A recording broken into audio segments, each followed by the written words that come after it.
जिद्द, चिकाटी आणि ध्येय वेडाचा विजय. PSI ऋषिकेश बाळू मोठे. नशिबात असेल तसे घडेल म्हणण्यापेक्षा मेहनतीने स्वतःचे नशीब स्वतः लिहिणाऱ्या माणसाचे नाव म्हणजे ऋषिकेश बाळू मोठे. एका बाजूला दाहकता आणि दुसऱ्या बाजूला अधिकारी होण्याचे स्वप्न.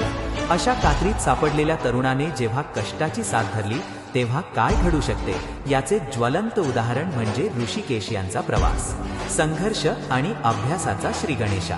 ऋषिकेश यांचा प्रवास 2020 मध्ये सुरू झाला. घरात बेताची परिस्थिती, उत्पन्नाची साधने मर्यादित, पण डोळ्यात मात्र पोलीस दलात अधिकारी होण्याचे स्वप्न होते. जगासाठी हे वर्ष थांबलेले असताना ऋषिकेशने पुस्तकांची मैत्री केली आणि स्वतःला अभ्यासाच्या खोलीत झोकून दिले. आव्हाने आणि यश. 2022-2023 सातत्य आणि विषयांवरील पकड यामुळे त्यांनी 2022 मध्ये एकामागून एक पायऱ्या चढण्यास सुरुवात केली.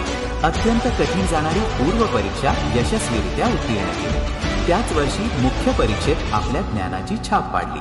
2023 मध्ये अंगठात ताकद आणि मनात जिद्द बाळगून मैदानी चाचणी पार केली.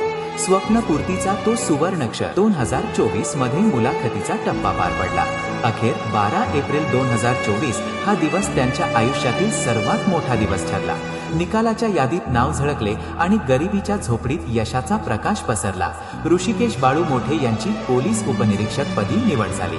आणि अंतिम ध्येय 2024-2025 खरी तावून सुलाखून निघण्याची प्रक्रिया सुरू झाली.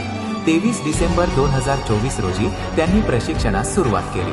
ऊन, वारा, पाऊस आणि कडक शिस्तीत एक वर्ष घालवल्यानंतर आज 24 डिसेंबर 2025 रोजी त्यांचे प्रशिक्षण पूर्ण झाले. ऋषिकेश यांचा हा प्रवास केवळ एका नोकरीसाठी नव्हता, तर तो गरिबीवर मात करण्यासाठी दिलेला एक लढा होता. जिद्द असेल तर शून्यातूनही विश्व निर्माण करता येते हे त्यांनी सिद्ध करून दाखवले आहे. आज त्यांच्या खांद्यावरील स्टार्स हे केवळ पदकांचे नाहीत, तर त्यांनी सोसलेल्या कष्टाचे आणि त्यांच्या जिद्दीचे प्रतीक आहे.